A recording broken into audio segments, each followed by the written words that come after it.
They'll never have the number 3 pick again, likely if he's the head coach. And we see the ease in which Herbert and Burrow have been asked to carry bad teams and often have. Whereas Miami's got a great coach, excellent special teams, a playoff winning defense. We don't know what they are at quarterback. If Tua comes out against Buffalo and looks, Greg Cosell told us earlier, kind of simple packages, doesn't go over the top, doesn't look special, is it the craziest thing in the world that Brian Flores goes, I'm going to roll the dice on one of these college guys. Fitzpatrick's not around long. I mean, you tell me if Tua is just flat, do you have to think about that in the offseason? Well, I mean, I think you have to think about it anyway. When you're right now, they have the number 3 overall pick. I think you have to always think about how can I best position my team to win a championship. And so, look, we haven't seen teams go back-to-back in the top 5 since Troy Aikman and Steve Walsh when the Cowboys did it in 89 and 90. It's uncommon to do that, but I think what you want to do, this is a golden ticket for the Miami Dolphins. They have an opportunity to get a star and add a star to a team that is already potentially a playoff team. And so I think you have to examine it. I will say this, though, because I do believe we're being a little harsh in our criticism and critiques on Tua Tagovailoa. Tua Tagovailoa has 10 touchdowns and only 2 interceptions. It's the second best rookie touchdown to interception ratio since Dak Prescott.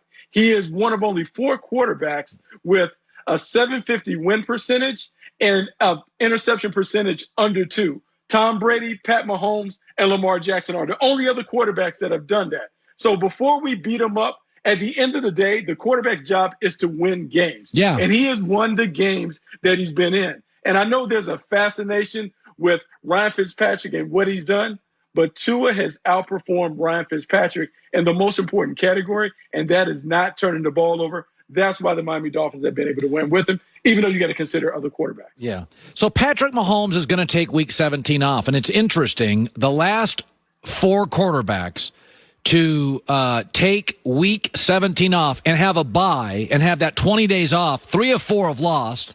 Big Ben against the Jags, Lamar MVP, and the 15-1 Aaron Rodgers team. The one quarterback that won, Drew Brees, threw a pick, his first throw of the game, so he was rusty in the first quarter. You know, Mahomes did not play great against Atlanta. He was off. Now 20 days. I'm not sure. I mean, I think quarterbacking to some degree, Bucky, is rhythm. Doesn't that seem like a little bit of a risk not playing him? It does seem like a long time, but I will say this. I think if you're Andy Reid, and Andy Reid has a track record of being extremely successful off of bye weeks, I think you would rather have all of your weapons available to you in the postseason rather than run the risk of losing Patrick Mahomes on a freak injury. And so I think you'll deal with a little bit of the rust, knowing that your offense is so explosive that when they do figure it out, we have seen them run off 28, 30 straight points without giving up points. So I think it's all about trying to find a way to make sure that Pat Mahomes feels great, that all of the weapons on the outside are healthy and ready to go. So when you do hit the ground running, you hit it going full speed. And the Kansas City Chiefs, when they are at their best, it is hard to deal with them when that offense is rolling. I think Andy Reid wants to make sure that the offense is flowing when they get back into the tournament. Most of the teams that hand big contracts to good quarterbacks, Rams, Goff, Stafford, Detroit, Jimmy G, Niners, Kirk Cousins, Minnesota. I think most of those teams today don't love those quarterbacks. They don't love those contracts. And, you know, I want to talk about Trubisky. Trubisky wins games. Bucky, he wins 68% of his games. And you're going to have to make a decision here. You know, he and Matt Nagy, this will be the second time in 3 years if they win Sunday, they're in the playoffs. What do you do? What do you do with a Trubisky? It feels like it's that NFL Kirk Cousins quicksand. Like, what do you do? I think the toughest thing to do is to separate winning from the performance of the quarterback and what the quarterback is actually doing. And I know we talked about winning being important with Tua Tagovailoa. The thing with Mitchell Trubisky is now what you potentially run the risk of is hamstringing your franchise by giving him a contract that isn't commensurate with his level of play and performance. We saw this happen in Jacksonville, and when that happened with Blake Bortles, it upset the apple cart in the locker room. Because it's not only that Mitchell Trubisky is occupying that amount of salary cap space, it's the fact that Khalil Mack and others are sitting in the locker room and looking at a guy who may be making $30 to $35 million, and they know he's not that kind of player. And so I think the Bears need to evaluate Mitchell Trubisky for as he is, and they need to also not bid against themselves. Because if Mitchell Trubisky hits the open market, who is going to pay him big money? I would say no one. And so they need to make sure that they give him a contract, if it is a multiple-year contract, that is at the value of what he is and not at market value. This needs to be a team-friendly deal because I don't think he really has many options on the open market. But let me make the argument that Dalton, if he wins Sunday in the last 7 games, is 5-2. He's not as good as Dak, but the gap, I don't believe, is as gigantic as people say. On the open market, are there multiple bidders for Dak, do you think? Because the Cowboys are going to have to pay him $36 large. Yeah, but I think Dak is a much better player. And I think if you look at Dak with the Cowboys and that offense was a top 5 offense with Dak Prescott. They have not been a top 5 offense with Andy Dalton. And now they've beaten up on some cupcakes of late, and Andy Dalton has shown flashes, but he's not nearly the player of Dak Prescott because some of the things that they were to do early in the season, when it wasn't right, they haven't been able to do it when it's been right with the defense playing well and the offensive line coming together. Andy Dalton is a solid pro, but Andy Dalton isn't what I would call a top 5, top 7 quarterback, which is where you need to consider Dak Prescott. Okay, I'm going to throw this story at you. So Mike Tannenbaum used to be a general manager in the league. He said Carson Wentz should consider paying the Eagles $20 million to facilitate a trade. Now, let me explain it to the audience. Right now, they're on the hook for like $33.5 million in Philadelphia for Carson Wentz. But if he wrote a check for $20 million before the end of the 2020 league year, the Eagles get credit for that.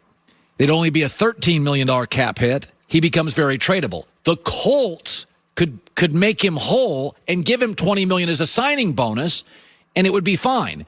And I thought about this morning. There are times it's worth paying to get out of a business, relationships, momentum of the business. And I do feel like the minute they drafted Jalen Hurts in the 2nd round, and then they benched Wentz, it's one of those things you can forgive but not forget. And I think it does there's irreparable damage perhaps to Wentz and Philly, an unforgiving town. Just tell me your thoughts about if you were Carson Wentz's agent. You just, hey, here's $20 million. I'm going to the Colts. I don't think it's nuts. Your thoughts? No, I don't think it's necessarily nuts, but I think before Carson Wentz can come to that, I think he has to have an honest conversation with himself in terms of how he performed. He didn't really perform well.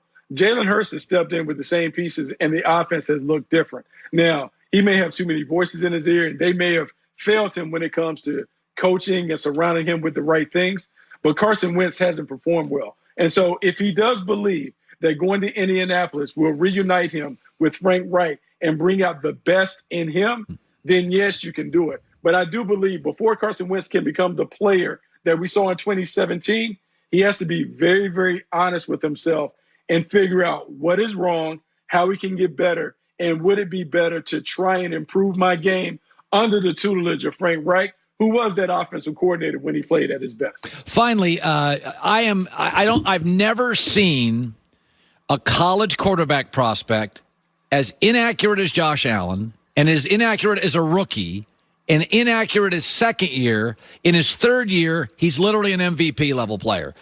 You're a former scout. Are you at least a little shocked this massive jump in accuracy in the last 20 games?